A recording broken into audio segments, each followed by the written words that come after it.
손대인 소장님 나오셨습니다. 안녕하세요. 안녕하세요. 지난 시간 방송 모니터링 해보셨습니까? 시작할까요? 시작하고 있는 거죠?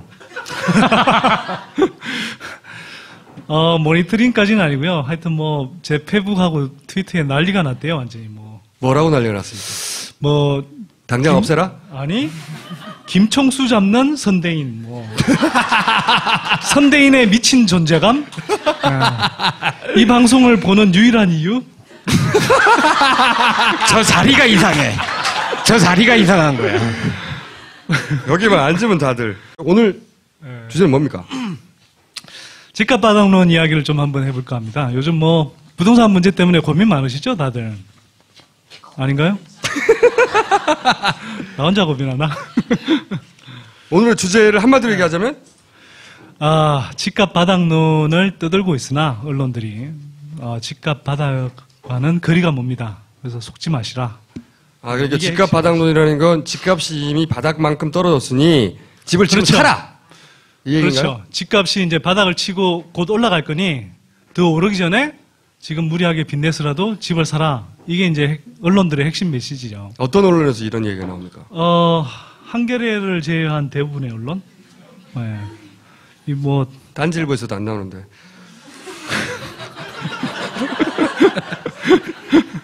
어쨌든.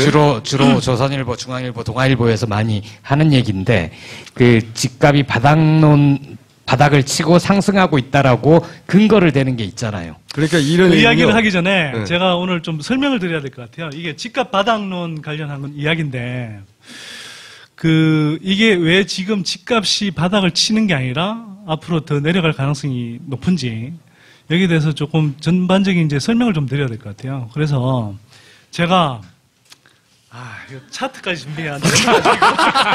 오늘 왜 다들 이렇게 차트를 준비하는 거야?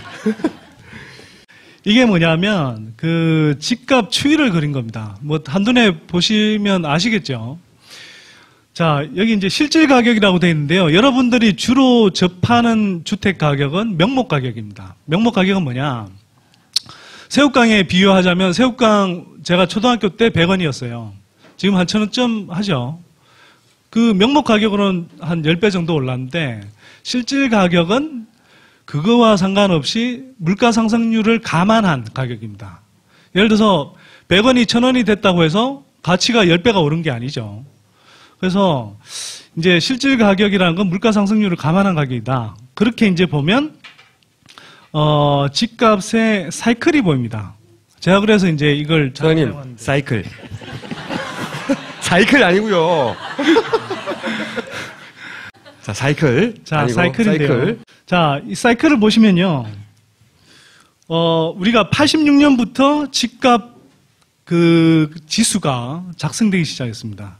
그래서 80년대 후반에 올랐죠.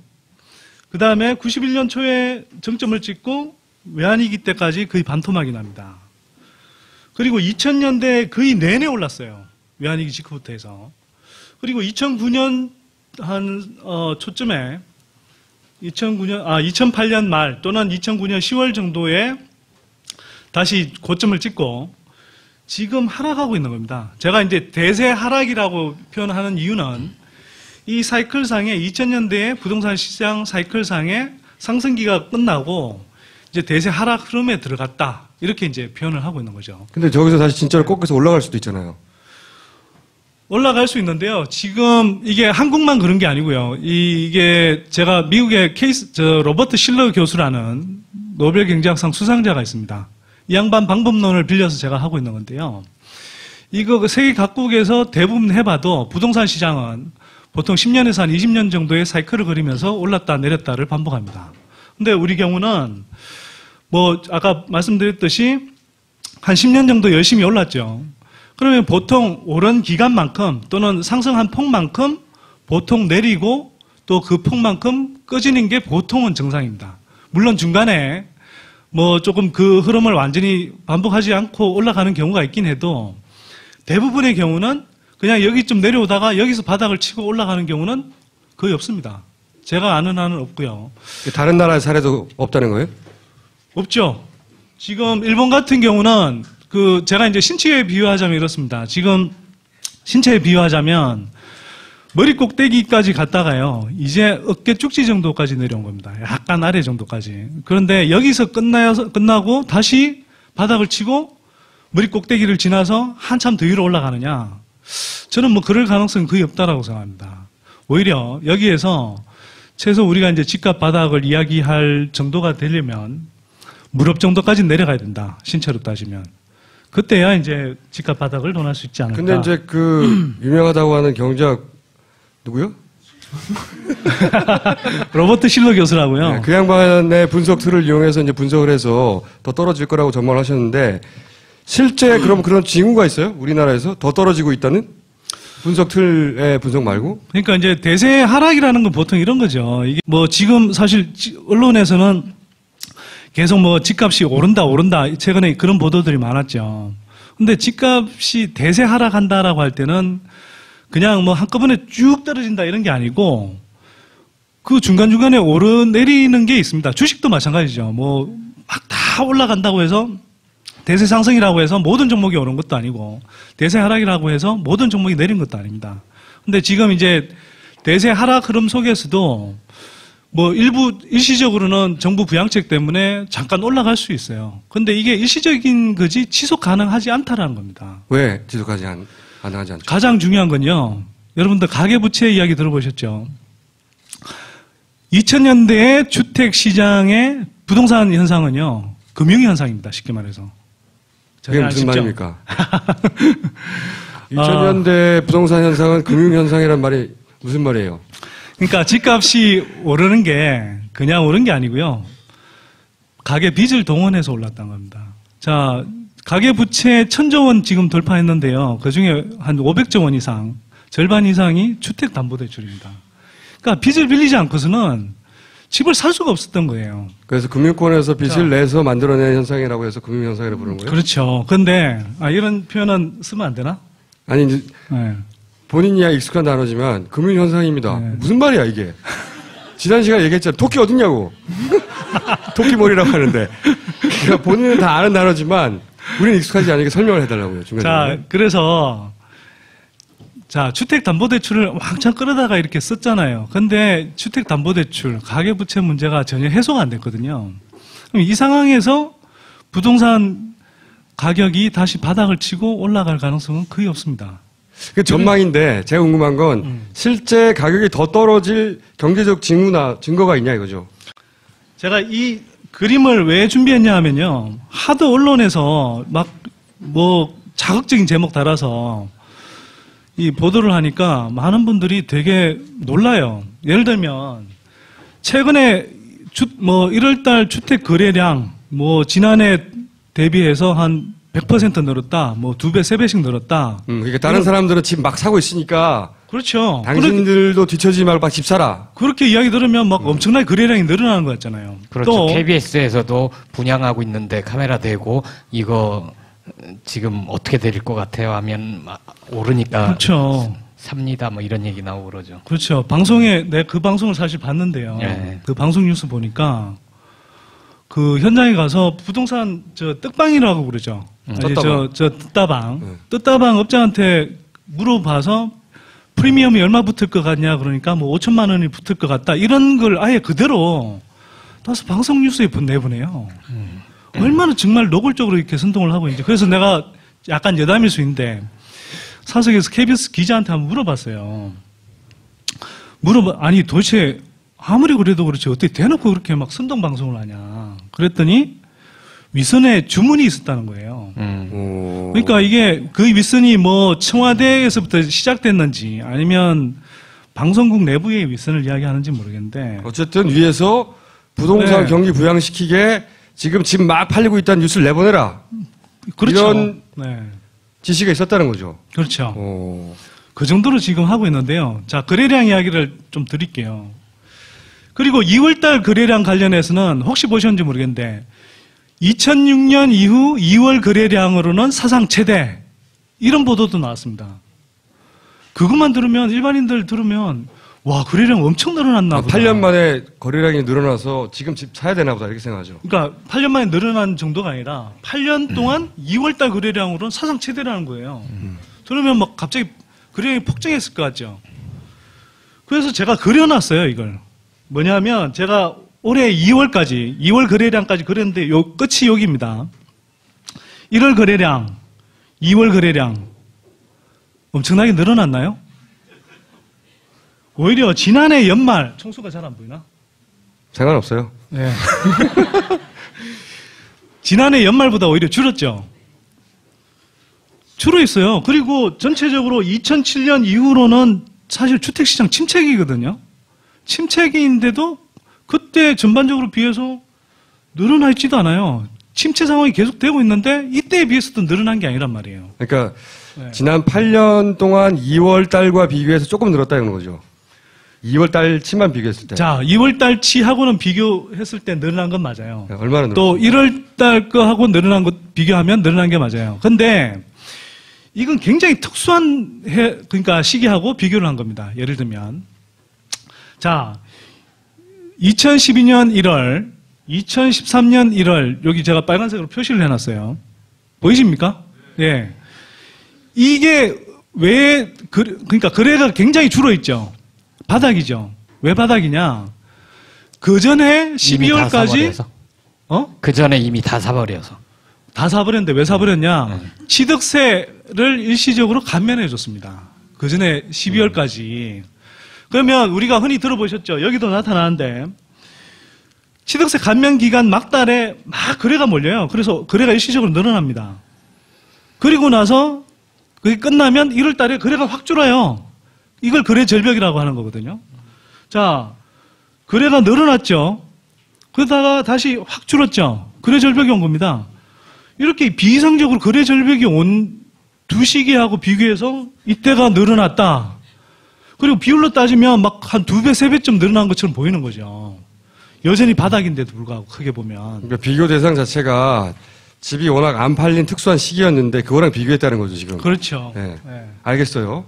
그러니까 집 거래량이 늘었다고 하는 보도 자체도 사실은 일종 왜곡이다.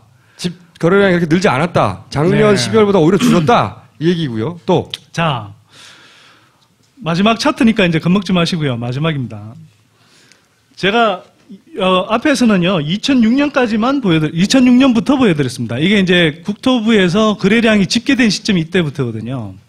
그래서 그 이전의 거래량을 제가 뭐 좀 분석 방법론을 사용해서 이제 추정을 했어요. 2000년부터 쭉 보면 그냥 단순히 여기서부터 그냥 뭐 좀 침체 상태가 아니라 2000년대 초반부터 보면 거래량이 지속적으로 지금 계속 줄고 있죠. 거래량이 늘어나는 게 아닙니다. 큰 흐름에서 보면 지금 계속 줄고 있는 겁니다. 이건 왜 그러냐? 이렇게 생각하시면 됩니다. 예를 들어서 2000년대 초반 외환위기 직후 이럴 때는 집값은 쌌어요. 99년에 근데 10%씩 막 그 경제 성장했거든요. 그러니까 소득은 많이 늘어났고 집값은 바닥이고 그러니까 사람들이 앞다퉈서 막 샀죠. 근데 시간이 지나면 지날수록 돈 있는 사람들이 먼저 앞에서 샀겠죠. 그러면 돈 없는 사람들이 이제 뒤에 남아서 상대적으로 빚을 많이 끌어다가 사는 겁니다. 그게 이제 2009년까지 간 거고요. 이게 이제 소득이 안 되는 걸 빚으로 이제 계속 미어서 가계부채가 늘어난 겁니다. 근데 더 이상 빚내 갖고도 이제 살 사람들이 없는 거예요. 그래서 계속 이제 정부가 이명박 정부 때부터 또 박근혜 정부 때부터 지금 하고 있는 게 마른 수건을 쥐었자는 겁니다. 빚을 더 낼 수 없는 사람들한테 막 신혼부부들한테 막 1억씩 2억씩 빚내라. 그렇게 해서 이제 하다 보니까 가격은 떨어져야 사실은 뭐 얼마간의 돈을 보태서 살 텐데 가격은 계속 떠받치고 있으면서 계속 빚내서 집 사라 그러면 그렇게 살 수 있는 사람이 얼마나 있겠어요. 그러니까 거래량이 점점 위축될 수밖에 없죠. 자, 빚을 잔뜩 지고 집을 산 사람들이 있습니다. 집주인들이 있습니다. 그런데 누군가 빚을 내서라도 추격 매수를 해줘야 집값이 유지되거나 올라갈 텐데 이게 이루어지지 않으면 어떻게 되죠? 집값은 떨어지죠. 예, 그 말씀 자신이 드리려고. 없어 지금. 그런데 네. 왜 자꾸 주택 거래를 부추기려고 하는 거예요? 그 핵심이죠. 자, 지금까지 말씀하신 거는 집값이 바닥이라고 언론에 주장하고 집값이 이제 앞으로 오를 테니까 빨리 빚내서 사라 이렇게 부추겼는데 이게 아니라는 거죠. 예. 아니라는 걸 알았어요. 집값 바닥 아니랍니다. 더 떨어진답니다. 그러면 누가 왜 집값이 아니, 떨어진다고 얘기하면 안 돼요. 왜냐하면 어떤 정책에 따라서 또 일시적으로 일시적으로 올라가거나 떨어질 수도 있으나 대세 하락. 대세는 하락 중이다. 집값 바닥 그렇죠. 아니니까 네. 지금 빚내서 집 사는 거는 위험하다. 이런 말씀이신데 그럼 누가 이렇게 집값이 다 떨어졌으니까 빨리 사라고 부추기고 그 세력이 어떤 세력입니까? 지금 저는 크게 이제 세 주체로 봅니다. 정부, 그 다음에 언론, 그 다음에 건설업체죠. 어떻게 커넥션이 연결되는 거죠? 자, 정부는요, 이렇습니다. 지금 뭐, 박근혜 정부는 지방선거 앞두고 집값이 올라줘야 그 자기를 지지했던 사람들이 표를 찍는 사람들이에요. 사실은 뭐, 집값 암묵적으로 올려줄게. 그러고 집권한 정부잖아요, 사실은. 자, 그게 있고요. 건설업체들이 지금 외환위기 이후로 한 3배 정도 늘어났어요. 부동산 호황기 때. 근데 이게 주택시장이 확 꼬꾸라지면서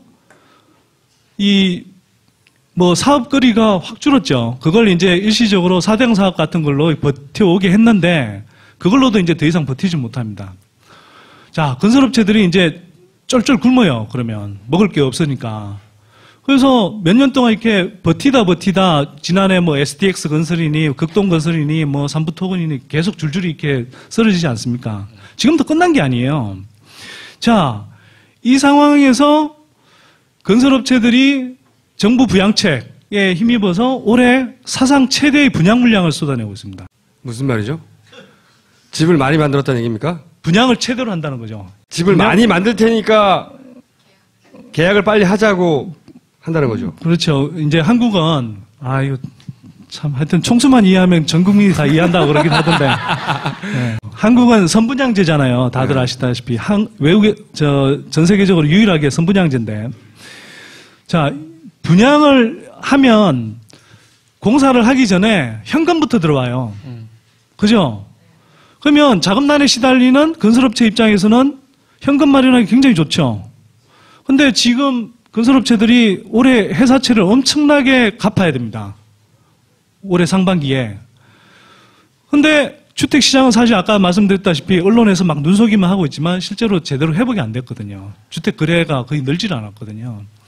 이런 상황에서 이제 막 건설업체들이 사상 최대 분양 물량을 쏟아내고 있습니다. 그러면 이 분양시키기 위해서 어떻게 해야 되나요? 집값 바닥이다. 라고 선동을 막 하는데 그걸 자기 자체적으로 못하니까 언론을 이용하는 거죠. 언론에다가 뭘 주죠? 아파트 분양 광고를 줍니다. 그러니까 이런 얘기네요. 건설사 빚을 소비자들이 자기들이 은행에서 빚내가지고 갚아주는 거네요.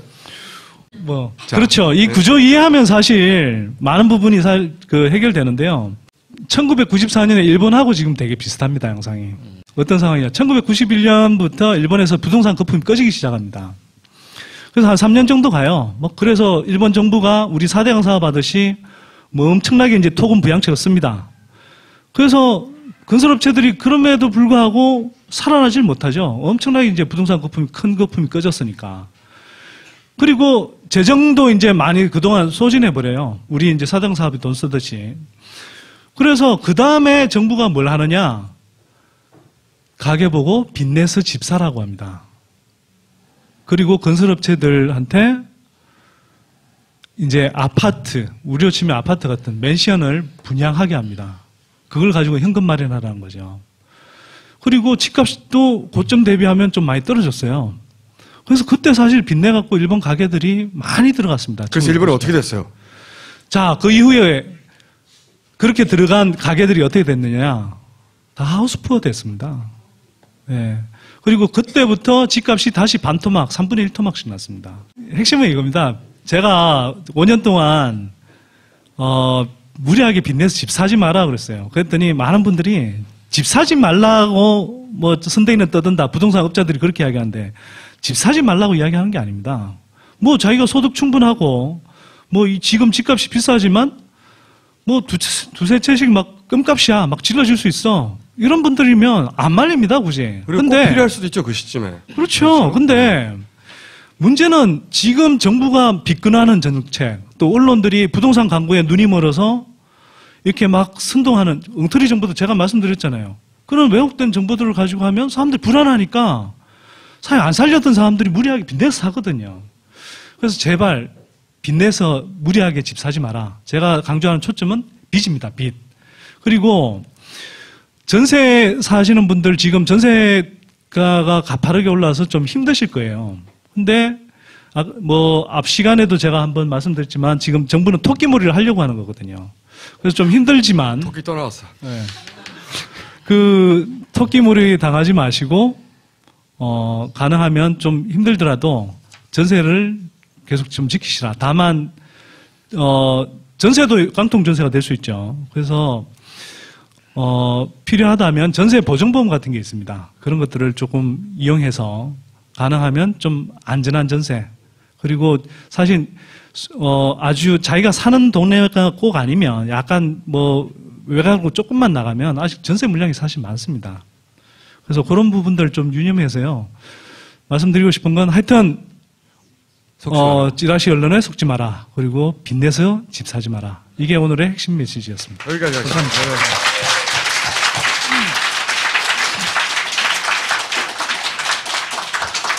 자, 그럼 이제 마무리하겠습니다.